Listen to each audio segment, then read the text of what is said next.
សួស្តីបងប្អូនបាទឆាស្ងោអាំងជៀនបំពងអើយមួយថ្ងៃឬក៏មកប្រហូបវាវល់បងប្អូនបាទដូចជាថ្ងៃនេះមហូបមិនប្លែកប្រហែលទេបើប្លែកយើងថា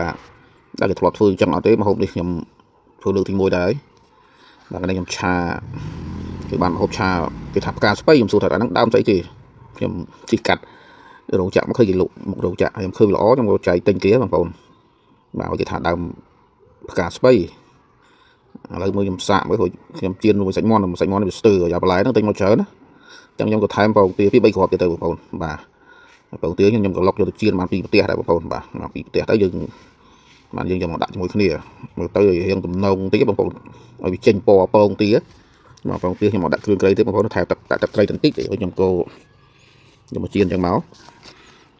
ឲ្យសាច់វាតិចពេកឲ្យបន្លែនោះ1 គីឡូចឹង1 គីឡូជាងហើយវាចិត្តទៅវានៅវាច្រើនហ្នឹងខ្ញុំមានបន្ថែមពងទាព្រោះណាមួយកូនចូលចិត្តពងទាកាលមុនខ្ញុំឆានៅដាក់ពងទាដែរបងប្អូនបាទនេះគ្រឿងក្រៅបន្លែដែលខ្ញុំហាន់ទុកស្រេចបងប្អូនដាក់គល់ផ្សេងស្លឹកផ្សឹងចឹងមកព្រោះវាយើងឆាគល់មុនបន្លែនេះឡើងទន់បងប្អូនឡើងស្រួយបាទមើលទៅរៀងដើមខាត់ណាប៉ុន្តែគាត់វាទន់វាខ្ចីបាទមកឆាទៅមានជាតិផ្អែមបន្លែនេះផ្អែមមកដាក់តាមសពតលួយដល់វាមិនលួយពេកបងប្អូនវាឆាប់ឆ្អិនណាវាឆាប់ឆ្អិនជាងខាត់ណាបើខាត់ណាយើងអាចយកទៅស្រោះសិនចាំយើងយកមកឆាវារាំងបើដើមហ្នឹងវាទន់បងប្អូនបាទខ្ញុំពុះពីខ្លះមកអាទុំពុះពីយើងបងប្អូនបាទខ្ញុំឆាសាច់ឆ្អិនហើយបានខ្ញុំដាក់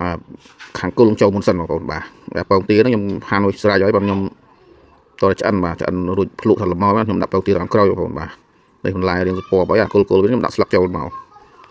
បាទហើយបន្លែនេះចាប់ទុនណាបងប្អូនខ្ញុំជោគចាក់តែ1 ត្រឡប់ 2 ត្រឡប់ទុនល្មើបងប្អូនហើយបន្លែខំឡើងស្រួយ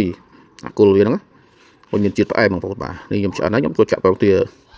ខ្ញុំជៀនមកចូលទៅបងប្អូនហើយដល់ចូលចាក់ពងទាទៅវាទំនងបងប្អូនមើលពណ៌មានខៀវមានលឿងមានក្រហមអីមកខ្ទះនេះលើទំនងបងប្អូនណាធ្លាប់ធ្វើដូចខ្ញុំអត់ទេបងប្អូននេះខ្ញុំសាកលើកទី1ទេបងប្អូនប៉ុន្តែមើលទៅវាទំនងពេកបងប្អូនបាទត្រូវឲ្យកូនគាត់ចូលចិត្តពងទាហ្នឹងវាត្រូវរបស់គេហើយគឺរឿងរបស់គេបាទប៉ុណ្ណេះឆ្អិនហើយបងប្អូនបាទរួចស្លឹកខ្ទឹមមករួចជាការស្រេចបងប្អូនត្រូវការប្រៃសាវអីយើងដាក់អីទឹកស៊ីអ៊ីវក្រៅមកបងប្អូនបាទនេះដួសមួយចានមកភ្លក់មុនគេហើយបាទឡើងទំនងណាបងប្អូនអើយផ្អែមអាដើមនោះផ្អែមមែនប៉ុណ្ណឹងវាឈ្មោះស្អីបងប្អូនដឹងជួយខមមិនប្រាប់ផងព្រោះខ្ញុំសួរគេថាដើមផ្កាស្ពៃសង្ស័យនឹងត្រូវនឹងខុសអីបាទជាស្រ័យមិនជួយខមមិនប្រាប់ផងបងប្អូនបាទមួយចានមកឲ្យបងប្អូនបាយមុនគេមកសូមជឿបងប្អូនសាកបាយមួយខ្ញុំតែឯងបងប្អូនកូនគេញ៉ាំមួយកូនគ្នាខ្ញុំតែឯងល្ងាចបានជួបជុំជាមួយនឹងភរិយាពេលថ្ងៃចេះគឺតែឯងបាទមាត់បើមុខរឿងចាស់ទេបងប្អូនចុងភៅនេះរឿងមុខរឿងចាស់ទេបងប្អូនបាទមិន